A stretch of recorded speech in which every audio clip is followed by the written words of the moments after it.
જય માતાજી મિત્રો, તો આજે મેં દૂધીના મુઠિયા બનાવ્યા હતા જે એકદમ પોચા રૂ જેવા બન્યા હતા અને એકદમ ટેસ્ટી બન્યા હતા. તો તમે પણ એકવાર જરૂરથી ટ્રાય કરજો, બહુ જ મજા આવે છે આ ખાવાની.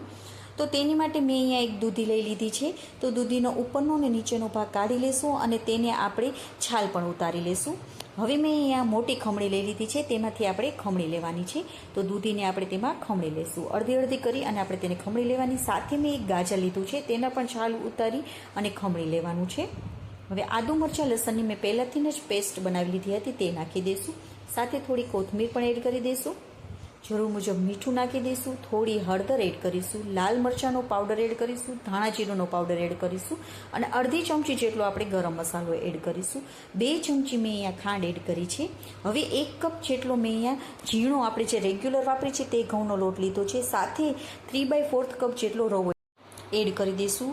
અને જો તમે ઘઉંનો જાડો લોટ વાપરતા હોય ને તો 2 કપ જેટલો ઘઉંનો જાડો લોટ નાખવાનો અને રવાને આપણે સ્કીપ કરી નાખવાનું. સાથે અડધા કપ જેટલો ચણાનો લોટ એડ કરીશું. થોડી હિંગ એડ કરીશું, તેનાથી તેનો ટેસ્ટ એકદમ સરસ આવશે. 1 ચમચી આખું જીરું, 1 ચમચી તલ અને અડધી ચમચી જેટલા અજમાને આપણે મસળીને નાખી દેવાના છે. હવે 2 મોટી ચમચી જેટલું આપણે તેલ નાખી દઈશું.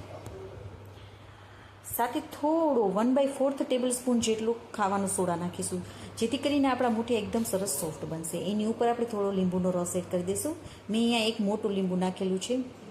હવે બધાને આપણે સરસ મિક્સ કરવાનું છે. હવે આપણે લોટની જરૂર પડશે ને તો જ આપણે નાખવાનું છે અને આપણે દૂધીમાંથી પાણી છૂટે જ છે, માટે આપણે પાણી વગર જ આનો લોટ બાંધી લેવાનો છે અને એકદમ ઢીલો લોટ બાંધવાનો છે.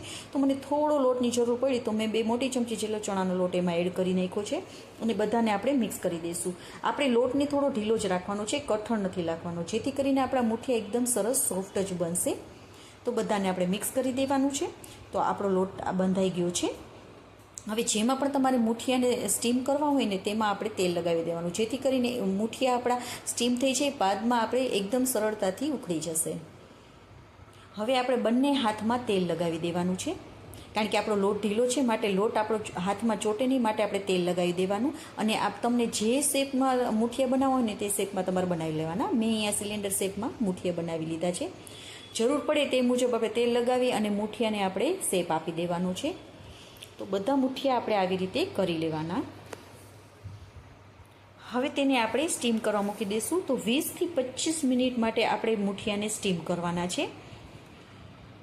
તો ઢાંકીને આપણે ફૂલ ફ્લેમ ઉપર જ તેને સ્ટીમ કરી લઈશું. તો મેં અહીંયા 25 મિનિટ સુધી તેને સ્ટીમ કરેલા છે. તો આપણે એકવાર જોઈ લઈશું. તો આવી રીતે ચાકુ નાખીને આપણે અંદરથી જોઈ લેવાના. તો ચાકુ આપણું એકદમ પ્લેન આવે છે, ક્લીન આવે છે, મીન્સ કે આપણા મુઠિયા એકદમ સરસ રીતે સ્ટીમ થઈ ગયા છે.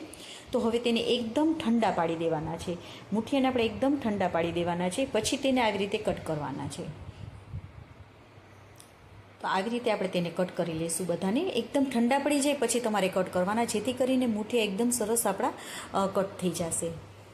તો જુઓ, એકદમ અંદર સુધી એકદમ સરસ રીતે તે આપણા મુઠિયા સ્ટીમ થઈ ગયા છે અને એકદમ સરસ કૂક થઈ ગયા છે અને એકદમ નરમ પણ બન્યા છે. તમારે જો વઘાર ના કરવો હોય ને એમને તમે આ ખાશો ને તો પણ ખાવાની ખૂબ જ મજા આવશે, પણ એક વખત આપણે વઘાર કરીશું ને તો તેનો ટેસ્ટ એકદમ સરસ આવશે. માટે આપણે 2 મોટી ચમચી 2 થી 3 મોટી ચમચી તેલ ગરમ કરી તેમાં રાઈ, જીરું અને હિંગ એડ કરવાની. 2 ચમચી જેટલું મેં અહીંયા તલ નાખેલા છે, તેનાથી તેનો ટેસ્ટ એકદમ સરસ આવે છે. પછી તેમાં આપણે મુઠિયા નાખી દઈશું. હવે તેને બધાને સરસ રીતે મિક્સ કરી લઈશું. ગેસની ફ્લેમને ધીમી રાખી 2 થી 3 મિનિટ આપણે મુઠિયાને આમાં કૂક કરવાના છે. વચમાં આપણે તેને હલાવતા જવાનું. ગેસની ફ્લેમને આપણે ધીમી જ રાખવાની છે.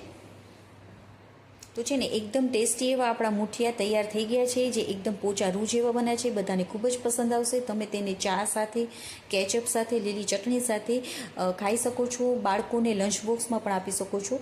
બધાને ખૂબ જ પસંદ આવે છે અને ઠંડા થઈ જશે ને તો પણ એકદમ ટેસ્ટી જ લાગશે. તો તમે પણ એકવાર જરૂરથી ટ્રાય કરજો, બધાને ખૂબ જ પસંદ આવશે. અને હા, જો તમને આ મારી રેસીપી ગમી હોય ને તો પ્લીઝ લાઇક કરજો અને મારી ચેનલમાં નવા હોય તો સબસ્ક્રાઈબ પણ કરજો. અને તમને આ મારી રેસીપી કેવી લાગી છે તે કમેન્ટ કરીને પણ કહેજો. ઓકે ફ્રેન્ડ્સ, તો આવી જ નવી રેસીપીઓ સાથે ફરી મળીશું. ત્યાં સુધી બાય બાય. જય માતાજી.